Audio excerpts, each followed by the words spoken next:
So, in the next talk, we continue today's conversation about freshwater politics. Jim Schultz's presentation takes us back to Bolivia and the time of the Cochabamba water revolt, which is an event that serves as the primary political touchstone for his presentation. The Cochabamba water revolt occurred on April 10th in the year 2000, approximately 7 to 8 years prior to the sequences that were filmed in yesterday's documentary, which shows that the struggle for the control and management of Bolivia's water resources has continued throughout this decade. The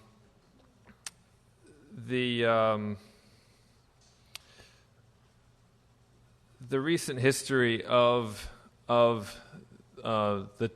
struggle for Bolivia's water resources, as Jim notes in the introductory chapter to the book, Dignity and Defiance, Stories from Bolivia's Challenge to Globalization, Jim comments that the Cochabamba water revolt has sort of captured the imagination of authors, journalists, policymakers, politicians, activists, and documentarians.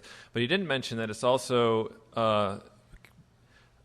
captured the imagination of Hollywood screenwriters, because you'll remember the film, James Bond film, Quantum of Solace, uses the events in Bolivia in the late 90s and 2000s as inspiration for that story. So it certainly has come into the popular imagination, this event in the history of Bolivia.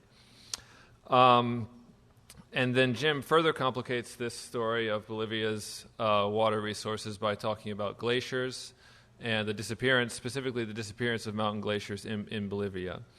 Jim is the founder and executive director of the Democracy Center based in Bolivia.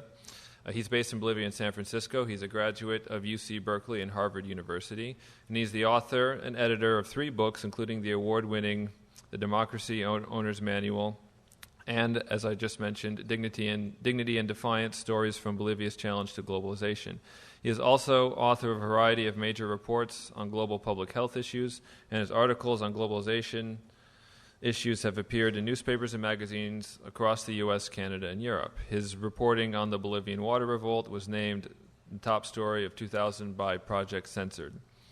As a globally recognized expert in citizen advocacy, Schultz has led advocacy training programs for thousands of activists across the U.S., Latin America, Africa, Asia, and Eastern Europe. He also has worked as staff to the California legislature, as an advocate with Common Cause and Consumers Union, and has taught public policy at San Francisco State University. Schultz lives with his wife and children in Cochabamba, Bolivia, where he also served for many years as president of an 80-child orphanage. Please join me in welcoming Jim Schultz.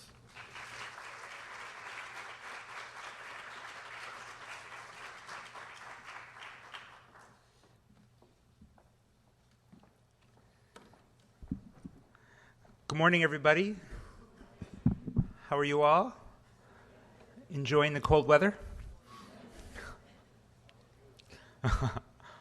Well, I'm getting ready for cold weather. I've been in the States now for just over a month, and at 3:35 this afternoon, I take off from Chicago O'Hare and head back to winter in the Southern Hemisphere. So I'll take all the hot weather that I can get. The first thing I want to mention is this word, democracy. I have a bit of an affliction about this word. I've written a book called The Democracy Owner's Manual. I founded and run an organization called the Democracy Center. And a funny thing has happened to that word, democracy, in the last few years. In many parts of the world, it's actually become a dirty word. It's become associated with the imposition of a certain form of government at the point of a gun. And so I think it's really important to define what we mean by democracy. And at the Democracy Center, what we mean is this. Democracy is the right of all people on this planet to understand and to influence the public decisions that shape their lives. And that's the work of the Democracy Center. We work, as Alex said, worldwide. We do a mix of writing and investigations, ranging from a popular blog to a handful of books. Two of those books I brought with me, and Jamie has them, The Democracy Owner's Manual and Dignity and Defiance, and we'll just sort of pass them around the room so you can get a look at them if you like. Don't steal them. I promised Dignity and Defiance to Fred, my last copy. We also do advocacy training around the world. In the last year, I've done advocacy training with UNICEF in Bangkok, with people in the Republic of Georgia, with teenagers in Bolivia. All of these things, including campaigning, are part of our definition of democracy. A couple words of background. I'm a migrant. My family came to the United States about 100 years ago, and just around the 100-year date, I left. I grew up in California, and I moved to Cochabamba, Bolivia. You probably recognize the icons on the California postcard. This little snapshot of Cochabamba, one of the things you see on the hill is we have the tallest statue of Jesus in the world. This is our claim to fame, more than the water vote. When this was built, the people in Rio de Janeiro were very ticked off because they used to have the tallest Jesus in the world. And they got very mad because they said, look, it's got to be 33 meters exactly because Jesus died when he was 33.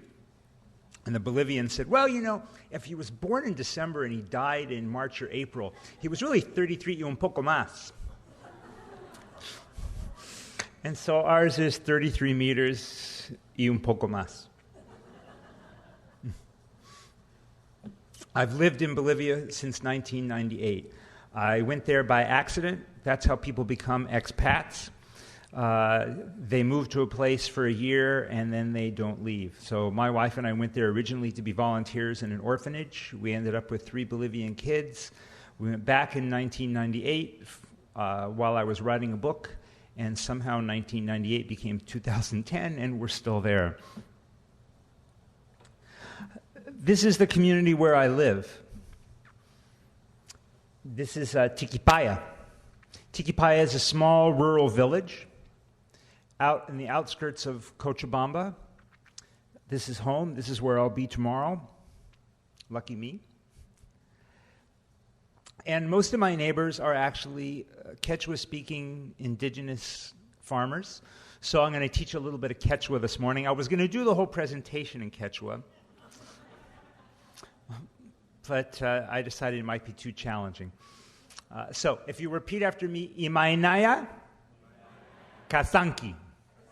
Imainaya Kasanki.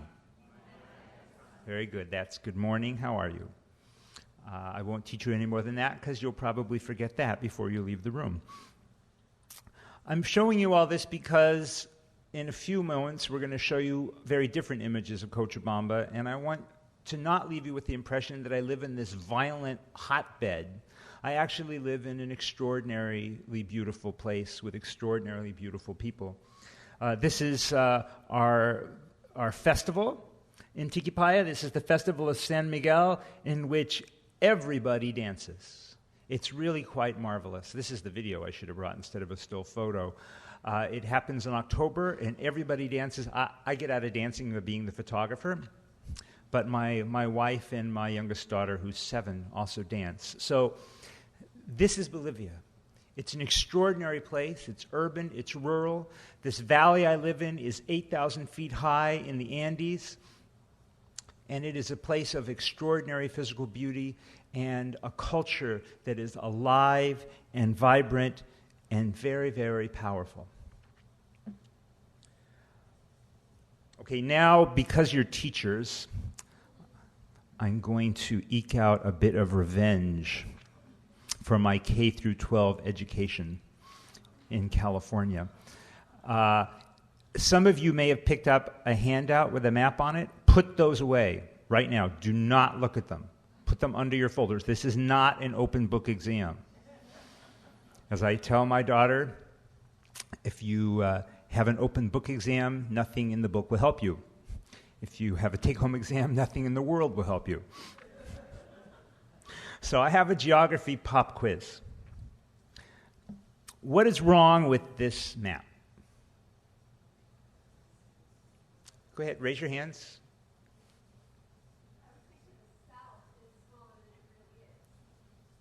So you think that the projection exaggerates certain countries and diminishes the size of other countries? How many people agree with that? Raise your hands. Which countries are too big? What's that? Yeah, Greenland ain't that big. Which countries are too small on this map? What's that? Southern Hemisphere. Okay, anything else wrong with this map? Yes? It's upside down. It's upside down. I could turn the computer upside down. Would that work? No. And why is it upside down? What makes you say that? It's just a choice that we have and how we look at the globe. And it definitely gives the advantage to the people who are higher up. We talk about going down south and going up north. A lot of people have a problem with that, and some people prefer an upside-down map, which looks right side up if you're looking at the global south. What else is wrong with this map? What else makes this map a misrepresentation of the way the world really is? As Fred talked about, discovering that the maps that he looked at as a youth no longer reflected the full borders of the rivers and the seas. What else is missing? Yes, in the back. You can't see Antarctica. That's right. Maybe this is a post-glacier apocalypse map. Yes.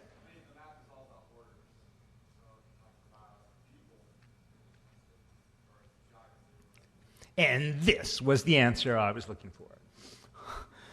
Because what I want to talk about in terms of Bolivia and in terms of these stories is what it means to live in a world with disappearing borders. And specifically because you are teachers, what does it mean to prepare a generation of children and youth to come of age in a world in which the borders of this earth, those lines on the map, are disappearing in dramatic and important ways?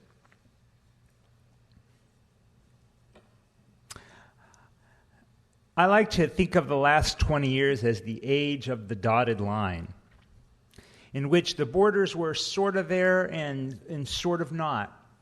For the last 20 years, or for the last 10 years, I've been documenting in Bolivia something called economic globalization. There's a reason that people equate that with Bolivia. For 20 years, in the 80s and the 90s, Bolivia was the poster child in Latin America for a set of economic reforms known as the Washington Consensus, the neoliberal economic model, the University of Chicago plan. There were two countries in Latin America that really led the way. One was Chile, which did it as a dictatorship,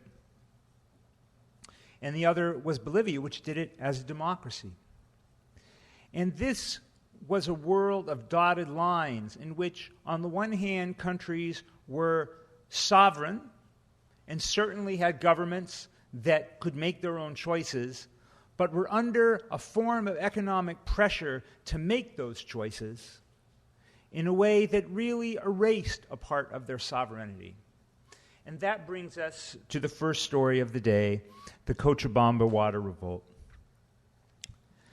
It's a very different image than the ones I showed you earlier, isn't it? This is about a block from my office in Cochabamba. This is April of 2000 on the street. And this is the story of the water revolt. In April, well, actually at the end of 1999, an announcement was made in Bolivia that the public water system of the city of Cochabamba, a city of 500,000 people, was to be privatized, leased for 40 years, into the hands of a mysterious company that no one had ever heard of, Aguas del Tunari. The company took its name from this beautiful 15,000-foot mountain peak on the edge of our valley. And the announcement took people by surprise. So first, let's talk about what we might call, to borrow a phrase, the deciders.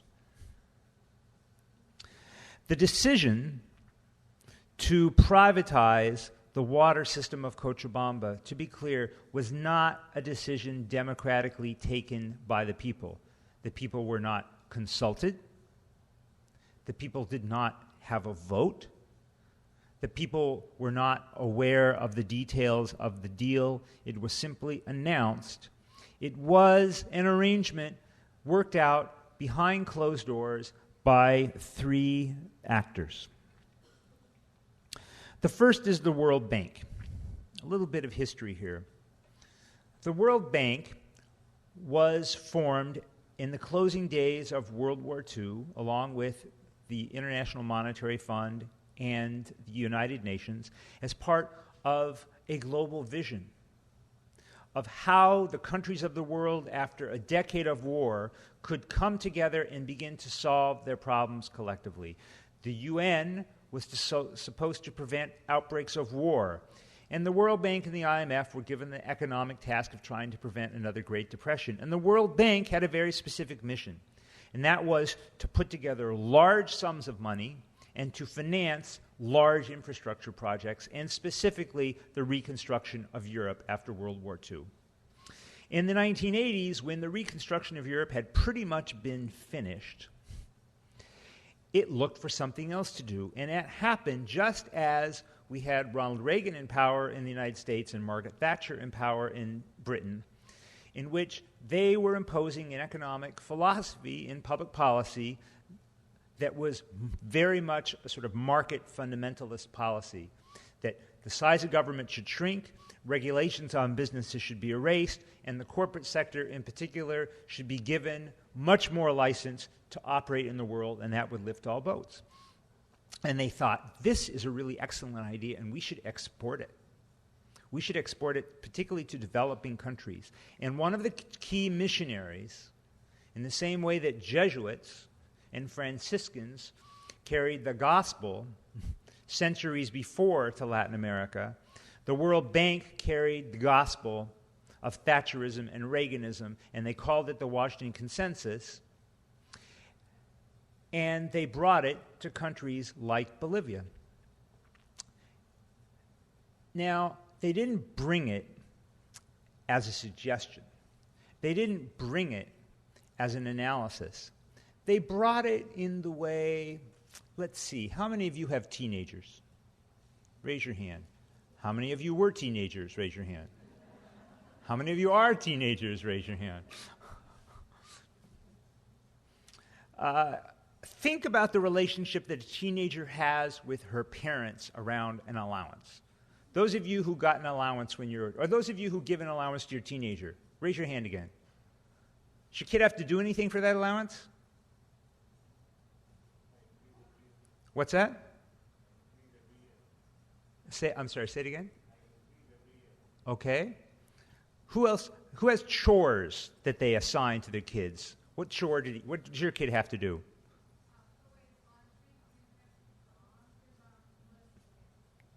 Mowing the lawn, washing the dishes. If you understand the relationship between parents and adolescents and allowance, you basically understand the relationship between a country like Bolivia and the World Bank, which is privatize your water or no dinner. In this case, privatize your water, the World Bank said in 1997, specifically privatize the water systems of Cochabamba and La Paz and El Alto, or we will not renew a package of loans to expand water service in your country. And just as the teenager grudgingly washes the dishes or mows the lawn or, I should say in Chicago, shovels the walk, the government of Bolivia dutifully followed these commands one after another, privatizing every state enterprise, oil, gas, the airline, the train system, all of it. And then in 1999, the World Bank came calling for water. The government of Bolivia at that time was headed by this very handsome gentleman in the middle with the fancy uniform, Hugo Banzer Suarez. Hugo Banzer Suarez in the 1970s was Bolivia's Pinochet. He was a dictator. I didn't fully realize until actually this year what it meant to live under a dictatorship. I'll share this story with you. It's important. A friend of mine, a Bolivian named Ismail, decided for the anniversary of the return of democracy this year to create an art exhibit in which he recreated a torture chamber. The exact same torture chamber he was put in as a college student. The same electrodes, the same dunking booth. And they took a group of 20 young people, including my staff, and they recreated what it meant to be detained by the police and shoved into a closet big enough for 2 people when you were 15, and to be yelled at, and to be pulled out, and to be threatened. And as I was walking through this exhibit, another friend of mine, an academic named Roberto Fernandez Terán, who I've known for a decade, turned to me and he said, for the first time, they did it to me. This was our president in Bolivia again in 2000, who returned as a Democrat, elected with 23% of the vote through a manipulated election. And when the World Bank knocked on his door, he obeyed the orders, and in a process with just one bidder, this mysterious company, the water was handed over with a 40-year lease to this mysterious corporation, Aguas del Chinare, which we researched during the water vote and discovered was actually a very familiar name from the same town as me, the Bechtel Corporation. How many of you have heard of the Bechtel Corporation? What do you know about them? Yeah.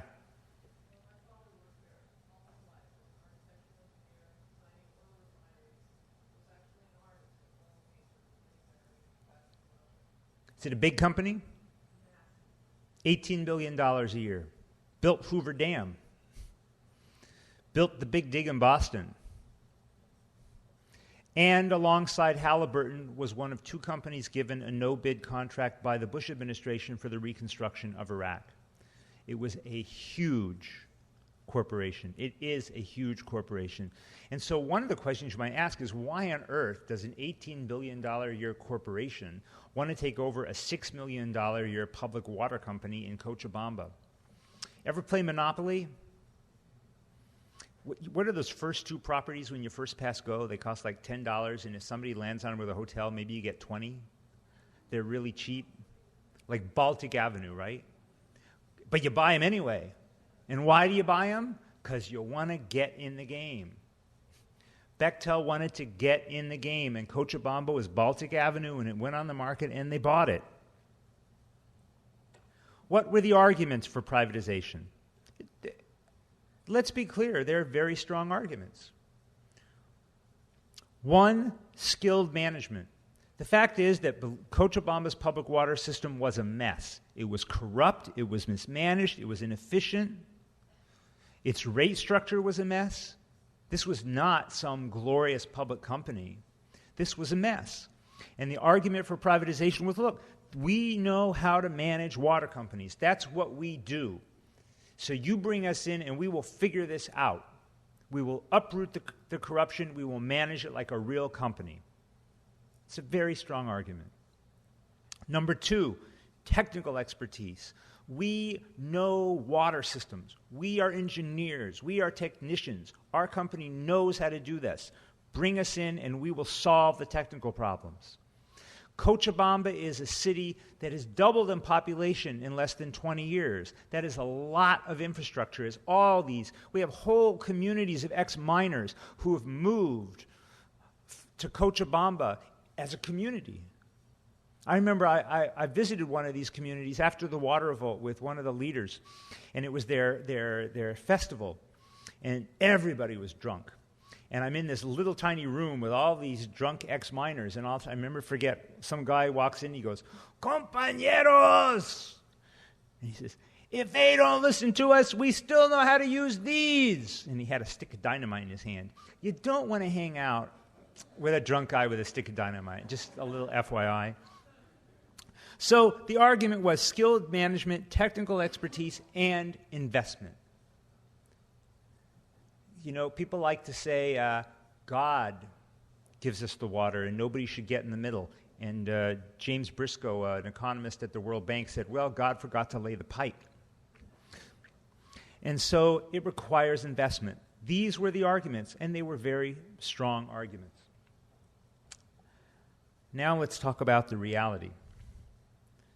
First of all, and I really was quite stunned by this, I was stunned by the fact that I was not stunned that the Bolivian government would lie. I was quite stunned at how ably both the World Bank and the Bechtel Corporation would just lie about the facts. World Bank lied that it had had its hand in the privatization until we uncovered a World Bank document which actually described how they had coerced the privatization. Shortly after the water revolt, a spokeswoman for the Bechtel Corporation declared, for the poorest people in Cochabamba, rates went up a little, barely 10%.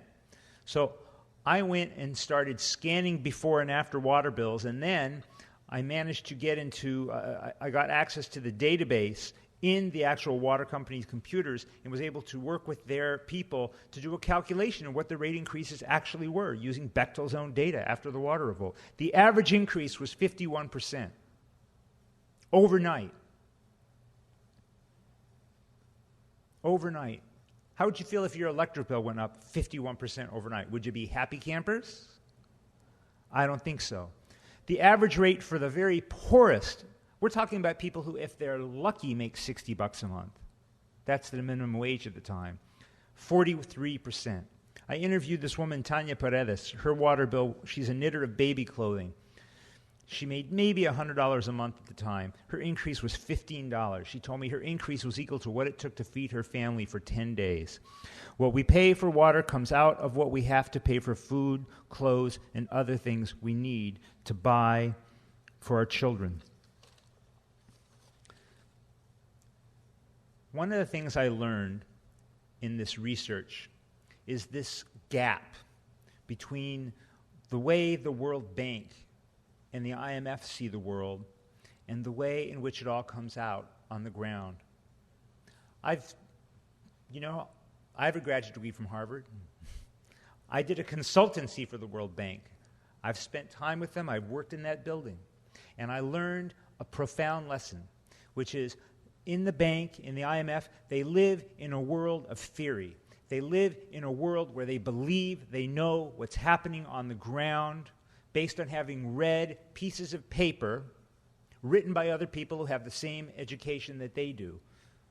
And the gap between theory and reality can be extraordinary, and there is no better example of the gap between theory and reality on the water revolt. Skilled management, these were people who sat in a 5-star hotel and watched as people were shedding blood in the streets over these rate increases, and all they could do was send faxes to the TV station saying, we're not leaving.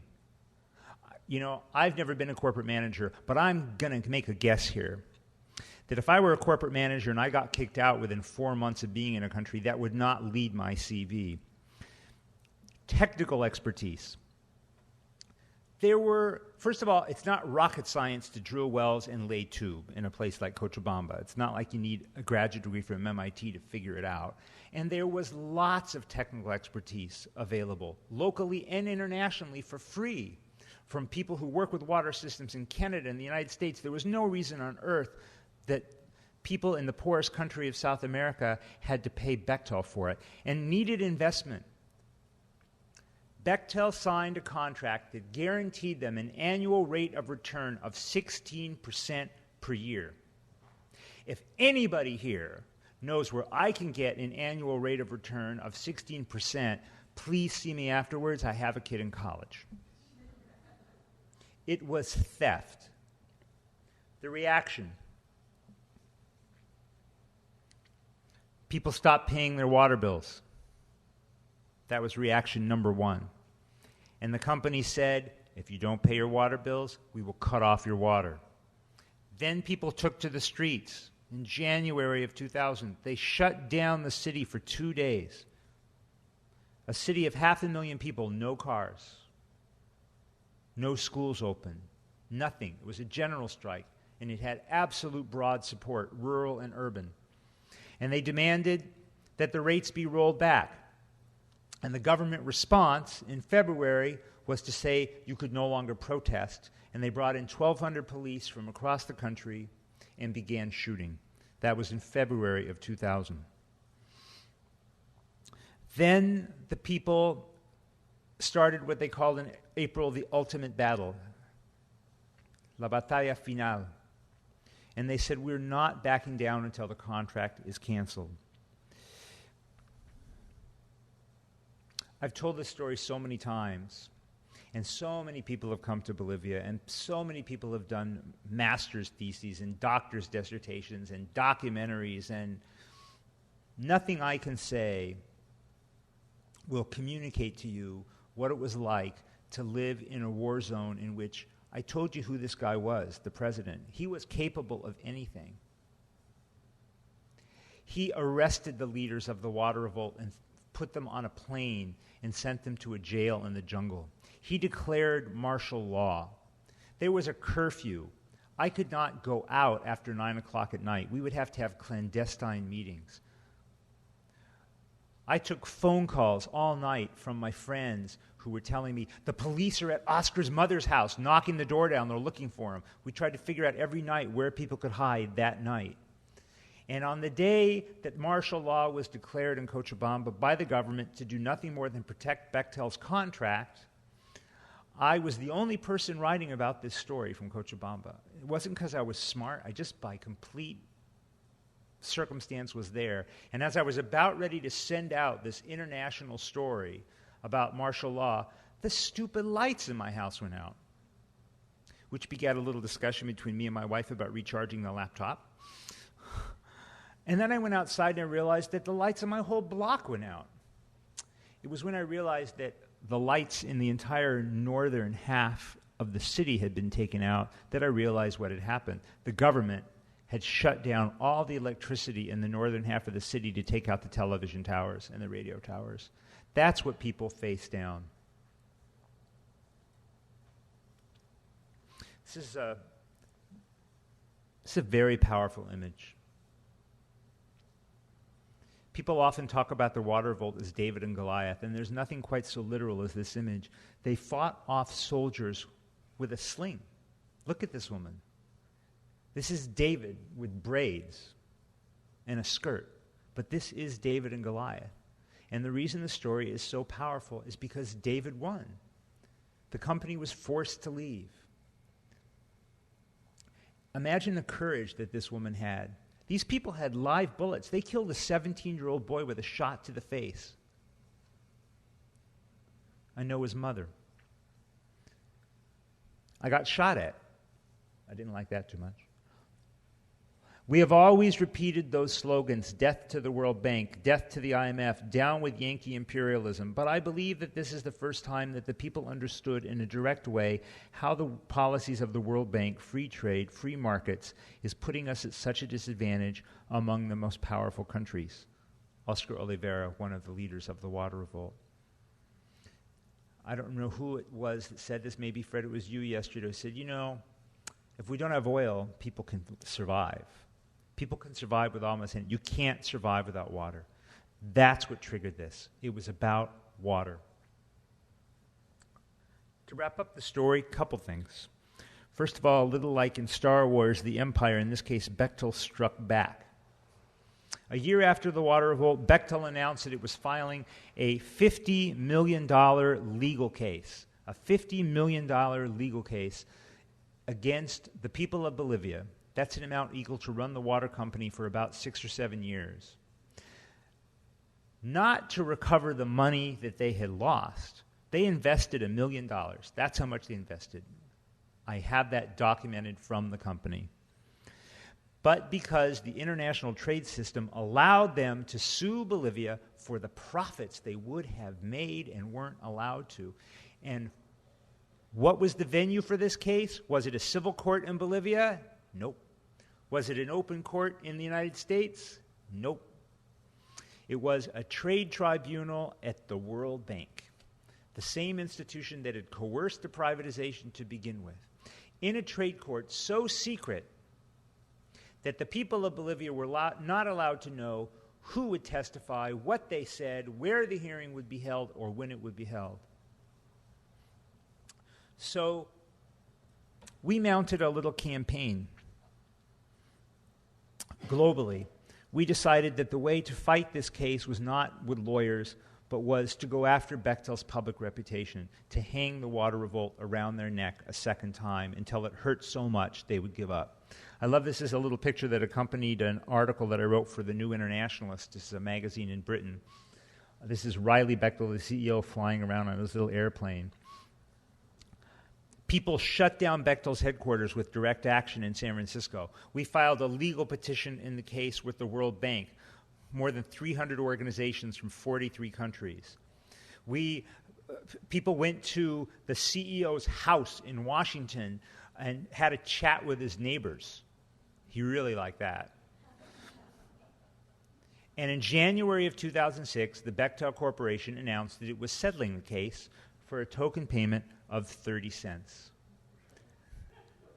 not $50 million. I asked the lawyer for the Bolivian government at the time of the settlement, why did they really cave in? And he said, I know why they caved in. The lawyers told me. Riley Bechtel, the CEO, personally intervened and told them to make the case go away. And that's what they did.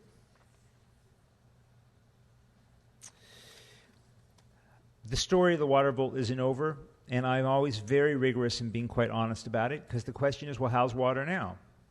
And the answer is the water system in Cochabamba, which is once again a public system, is terrible.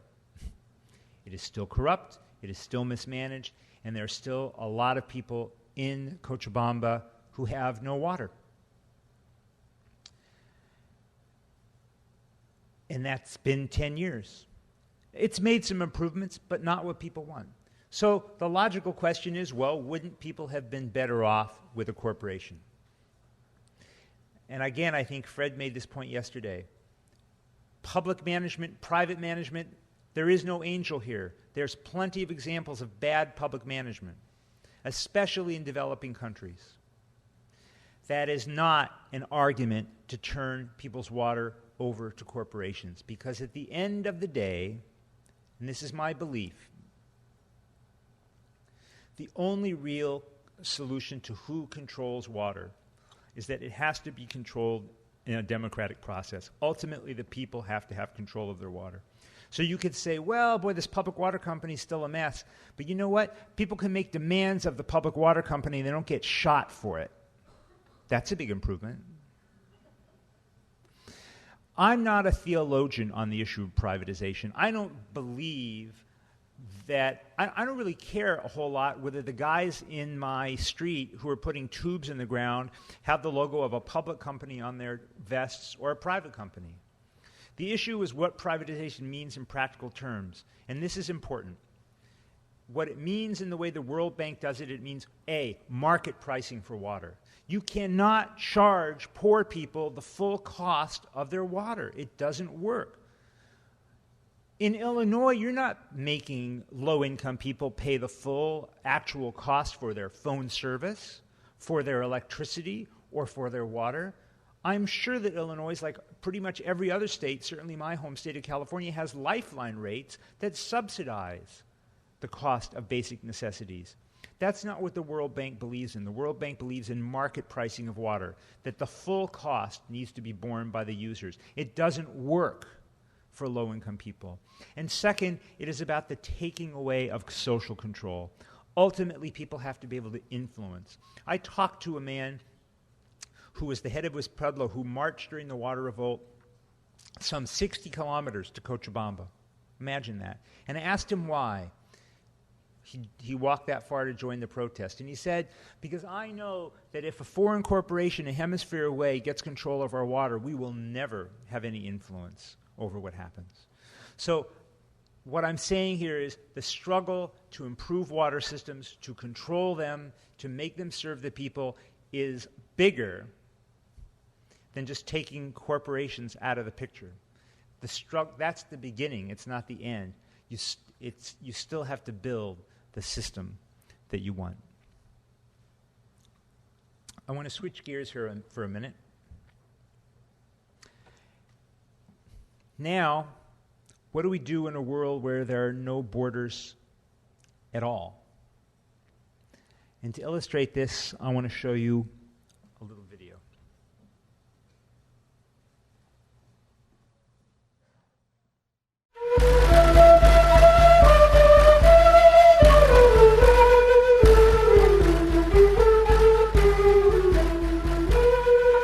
They say that climate change will affect us all. They say that poor countries like Bolivia will suffer more than others, even though they're not responsible for causing most global warming. They say that in La Paz and El Alto, Bolivia's largest dual city that blooms under the eye of Mount Illimani, water will soon be so scarce that it will have to be rationed. But on the other side of Illimani, there are people and communities who already know what climate change looks like. Hasta el fondo, hasta donde hay carretera, eso todo blanco eso. Cuando me niñez que tengo 8 años, y ahora hay sitio nomás ya. De eso nosotros preocupamos mucho. Con que cuando no va a haber esa agua, con que cero de otro lado, cero nomás ya es. Si hablamos de derechos y hablamos del derecho también al decidir libremente sobre la vida de uno, estos efectos están afectando fundamentalmente, o estos fenómenos están afectando fundamentalmente estos derechos básicos, ¿no? El causante no somos nosotros. Nosotros con todo el indigno originario siempre hemos tenido. Bolivia, home to 20% of the world's tropical glaciers, is watching its mountaintops melt away. The glacier Chacaltaya, which only 3 years ago was still the highest ski slope in the world, has vanished completely.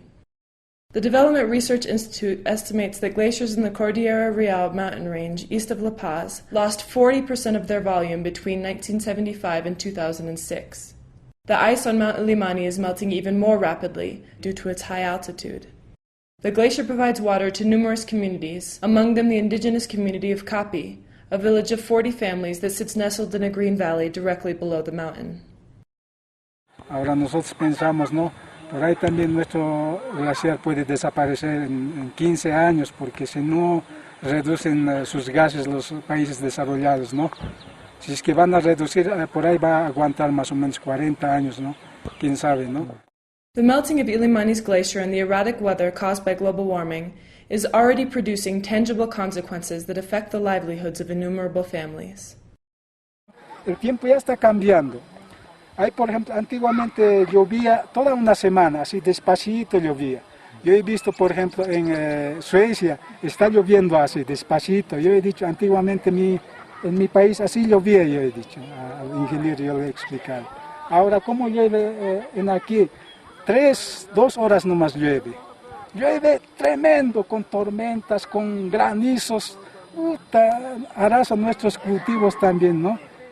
No tienen tampoco manera de prever, como tenían antes, las épocas en las que era adecuado sembrar, cosechar, en fin. Entonces toda esta variación climática está provocando pérdidas.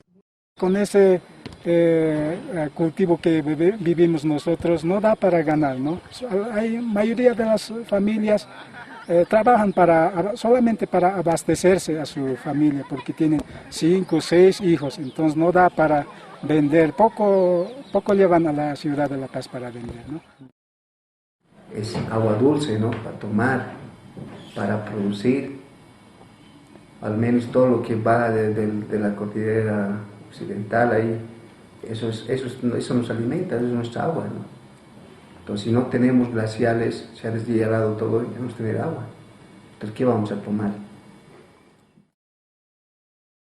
But the loss of water is not the only thing at stake, and glaciers are not just blocks of ice.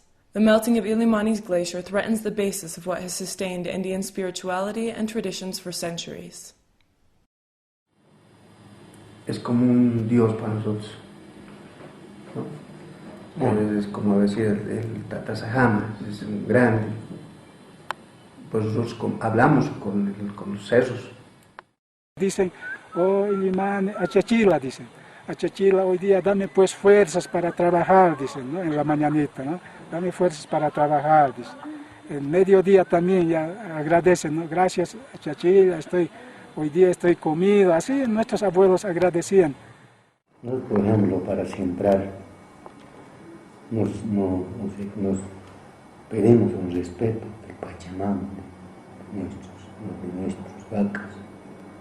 Un cerro tiene nombre, ¿no? Tal nombre, ¿no? Para que haya buena cosecha, después que siembra, para que producir que venga el lluvia, ¿no? A través de nuestros cerros. But for many, it is becoming more and more difficult to maintain centuries-old traditions.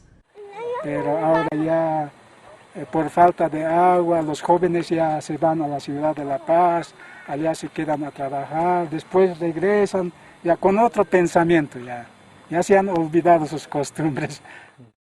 Y ahora, eso nosotros, ¿con qué agua nos vamos a llegar? ¿De qué vamos a vivir? ¿Y nuestros hijos con qué?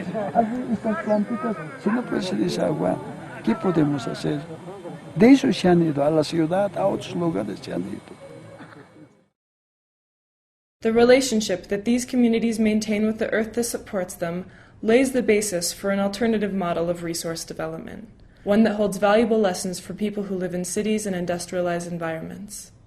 Es una comunicación con la tierra y el hombre, ¿no?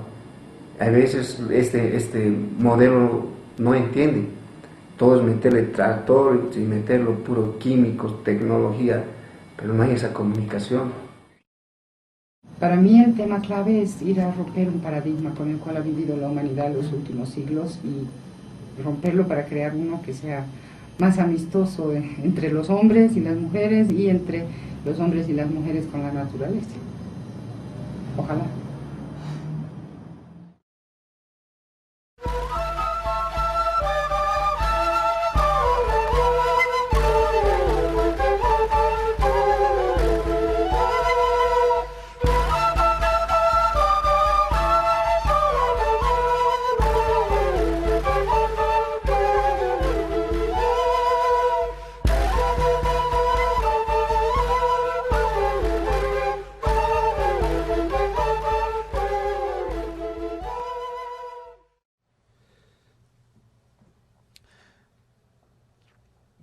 The issues of the water war are almost being rendered moot. Who cares really who's building and controlling the pipes if there's no more water to put through them? This is an image, a set of 4 images of the Chacaltaya Glacier. This was once the highest elevation ski resort in the world. The glacier is now gone. It's gone completely, the Chacaltaya Glacier. And the tropical glaciers of Bolivia are melting as a result of global warming. Who knows what these images are? This one on the left, who recognizes that image? Yes? The Berlin Wall. And the one in the middle? Who knows what that one is? That's the wall the United States is building on the border between Mexico and the United States. And the last image, the one on the right, that's the wall that Israel is building in the Gaza Strip to separate it from the Palestinians. As the borders of the world erase, nations are building walls to either keep in or keep out what they want or what they don't want.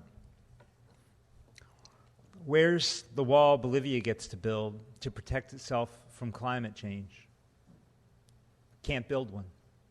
It didn't create this crisis, but it is living more harshly than almost any country in the world with the results. Not in theory, not in the future, but right now. This is La Paz, with the Illimani behind it. La Paz and El Alto, their water depends on the glaciers. The glaciers are essentially frozen reservoirs. Their reservoirs are melting. This is the largest urban area in the country. What the hell are they going to do for water when the glaciers are gone? And they didn't do it. They didn't do it. This video on climate change or on the glaciers, it's on YouTube. It's something you can use with your students. It's one of the reasons that we produced it. If we look today at the Gulf, I mean, how many more messages do we need to get that the way in which we're living on this planet does not work? And what we are doing, whether it's in Bolivia or in the Gulf or anywhere, we are engaged in a form of theft that we've never been engaged in before, which is sometimes we don't treat workers in our country well, but they can organize unions and fight back. Sometimes we don't treat other countries well, and they can organize and communicate.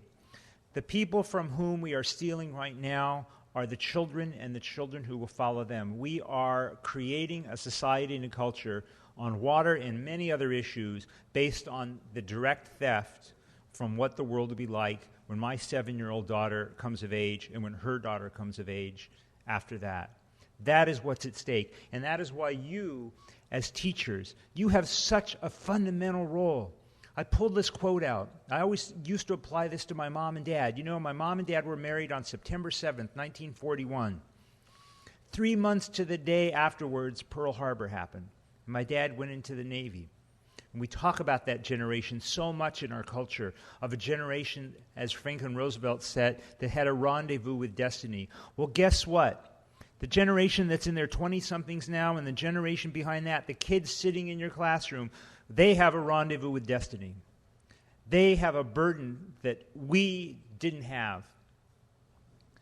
This world, in terms of water especially, could look so fundamentally different in 20 or 30 years if we don't act.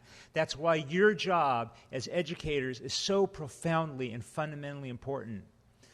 And you're educating this generation in a sea of propaganda. You know, I feel like Rip Van Winkle. You know, I come back to this country after 10 years. These are 3 little slogans I picked up watching television this month. I've been in the United States. They're not advertising products. They're co-opting values. It's time to fight for what you believe by buying a Mazda. Let freedom ring by signing up with Verizon Wireless. These are real slogans. Chase what matters. What people need to believe in is protecting the planet. The freedom they need is freedom from the calamity that's coming from us. And what matters is not what ATM you use. We need to educate a generation of activists. I love this picture. This is do you know folks know 350.org? Anybody familiar with them? They pulled off the largest global activism event last October in the history of the world. In 5,000 places in 130 countries, they got people to form art, to put in some way this number in the public consciousness of 350. 350 parts per million is the maximum amount of carbon that NASA scientists say that this planet can deal with. It's the temperature. It's the speed limit. We're at 392 now. We need to develop this generation and their ability to understand. It is about informed democracy. They need to understand the issue, and they need to believe that they can make a difference, and they need to be given the opportunity to make a difference. And that is your challenge. Thank you all very much for your attention. We'll take some questions, but 2 last things. You know, one is you're doing God's work, as we say. And Jamie, would you come up here? I have a present for you. This cover of our book, Dignity and Defiance, this was painted by a friend of ours, an artist, Valentina Campos, who lives in my village in Tiquipaya. And these are a set of cards also painted by her for you. Thank you for inviting me.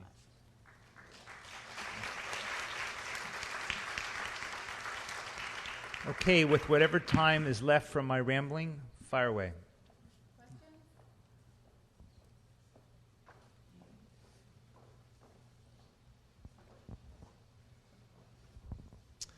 Yeah, early on in your talk, you mentioned, and then later, that the water in your town, the infrastructure and everything is bad and it's poorly managed, etc.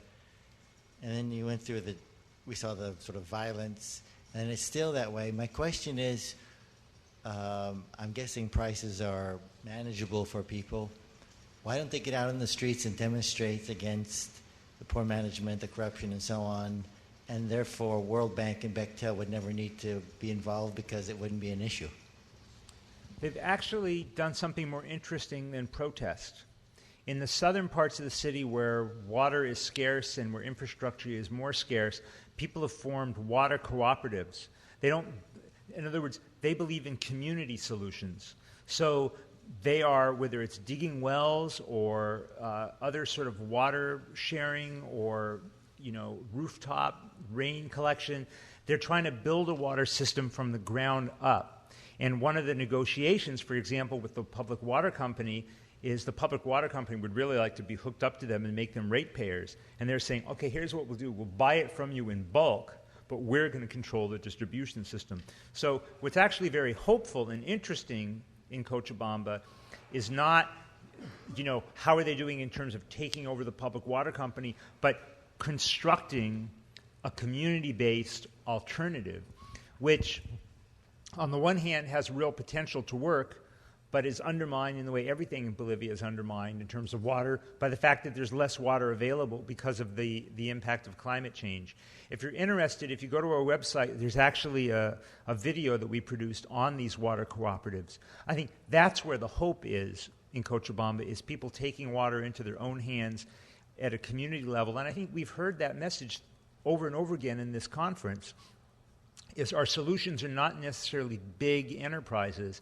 A lot of our solutions are local and democratically controlled and low tech. And that's where you see the energy being put in Cochabamba as opposed to more protest. Yes? Yes, please. For me, it's easier to understand how to solve problems in a small city like yours, or a small village like yours. But the image you painted about La Paz, the capital of Bolivia, is rather scary. If most of their water comes from glaciers, are there any contingency plans to address the situation as the glaciers are rapidly disappearing? There are proposals, but no plans. And it's because of money. There are ideas and proposals of what needs to do, but they all cost substantial sums of money. And a country that doesn't have a lot of extra money to spend. And I mean, one of the things that has to happen is the glacier melt needs to be captured and not just sort of run off and be gone. I mean, there are ways to address this and adapt to it. It's not going to make La Paz whole. It's not going to prevent El Alto, its sister city, from being damaged. But again, the question is who finances this, which gets into why Bolivia is pushing so hard in UN climate negotiations for what it calls a climate debt, that the countries of the north that have created climate change need to really amp up their financing for adaptation projects and to not do it through the World Bank or the IMF, which is the way wealthy countries tend to like to do things. If you're interested in this, there's an excellent article and a video that the New York Times produced about 4 or 5 months ago. If you go to the New York Times website and you do a search for La Paz, you ought to come up right away with that. They did a very nice analysis of what it would take. It's an excellent piece. Yes? Any other questions? Oh, come on, you must have more questions. You know, I was thinking as I was watching the presentation how the people in Bolivia value the water resource in a different way than we do and our students do, because I didn't grow up hearing about a water bill the way that I hear about an electricity bill or, other bills that we pay. And I don't know how many people in this room think very often about how much you pay for water. In some, it's becoming more prevalent in some states in our country, but I think a lot of people don't. And then it gets to that question of what does it take before people start speaking up in our country about the value of the resource. It's hard to get our students to really understand, how critical the scarcity issue is when they're not hearing about the lack of water. Like, why take the shorter shower? Why test your toilet by putting the drop of food dye in the tank to see if it leaks through and see if why do all those things when they're not even thinking about the cost? So I don't know. I don't know if you want to comment on that. Anybody ever hear the story about the 2 ways to boil a frog? One way is you put on a pot of hot water and you wait till it's really boiled and you toss the frog in it. And I've never tried this. My daughter probably won't let me. But in theory, the frog jumps out of the hot boiling water because the frog's not that stupid. Then there's the sly way, which is you take a pot of cold water, you put the frog in it, and you heat up to a boil real slow. Bolivia is like the frog that's being boiled in hot water. They get water shortage. They get climate change because it's real and in their lives. And, when Enron stole $35 billion from the ratepayers of my home state, California, people didn't do anything about it except elect Arnold Schwarzenegger governor, which didn't really change a lot. People in Cochabamba, their rates went up a little tiny bit, and they flipped out, and they shut down their city. So I think the lesson here is the United States we are not protected from these. We like to believe that at the end of the day our affluence protects us from things, but we know too well from our own lives that's not always the case.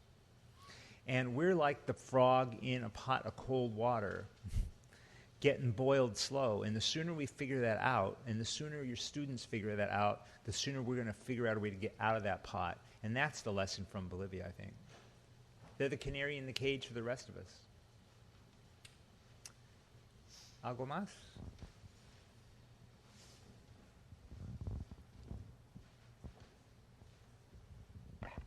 This is getting a little far afield, but I want to know if the Democracy Center is dealing with the situation in El Salvador where the Canadian mining companies are literally killing off the animals, etc., and now suing El Salvador because they don't want them there. So is there some way we can get actively involved with that as a public?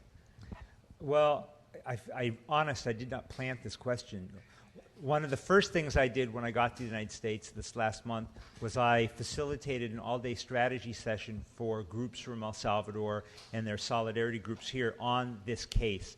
This is a case called the Pacific Rim case where a community, Las Cabañas in El Salvador, doesn't want a gold mine to open up operations because it will pollute the water with arsenic, and it's their children's water. And so they've managed to get the Salvadoran government to not issue the permits.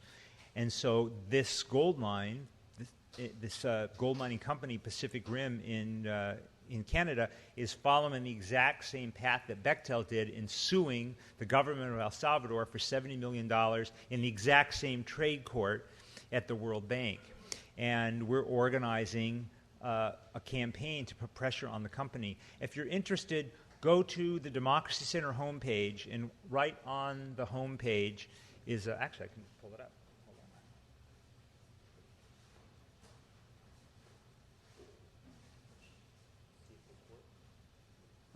Oh, it'll be too hard.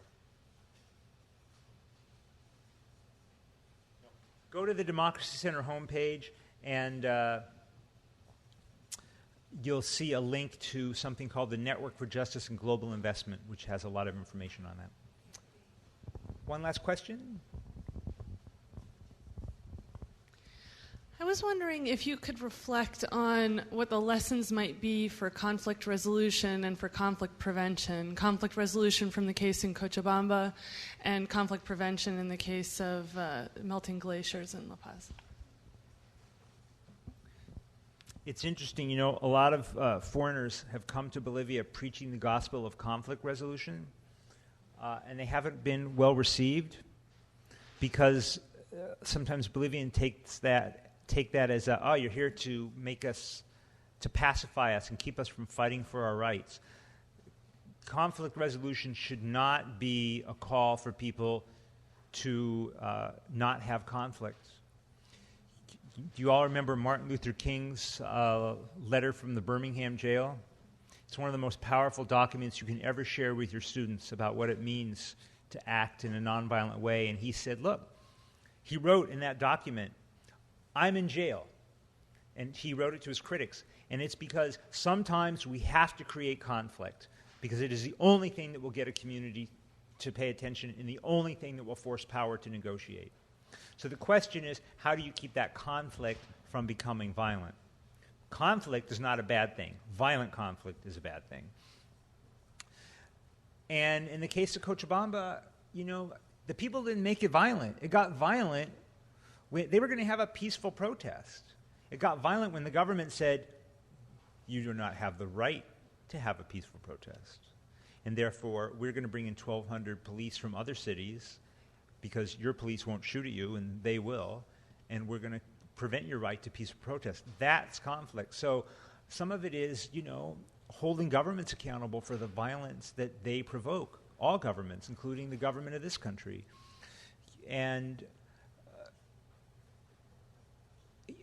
I don't know what else to say.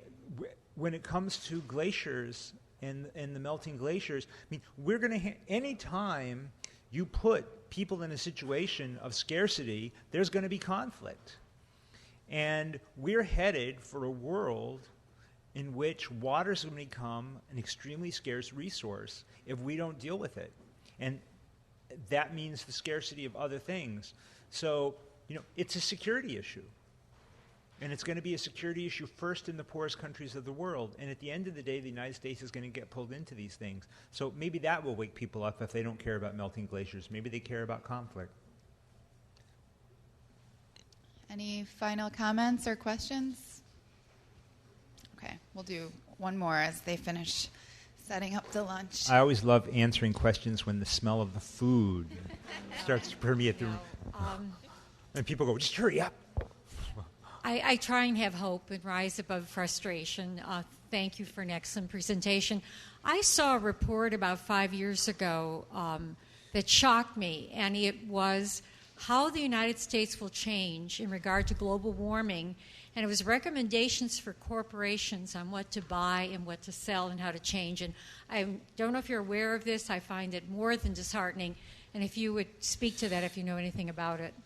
It's beyond our control, I always feel. So give me some hope. Well,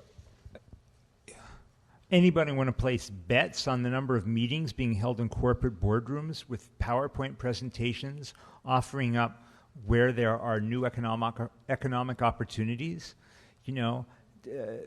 My friend Naomi Klein, the Canadian author who some of you may have heard of, has quite a litany of explanations of all the ways in which the Canadian corporate community sees how they're going to benefit big time, from climate change. They're going to have new ag land, new resorts, new routes.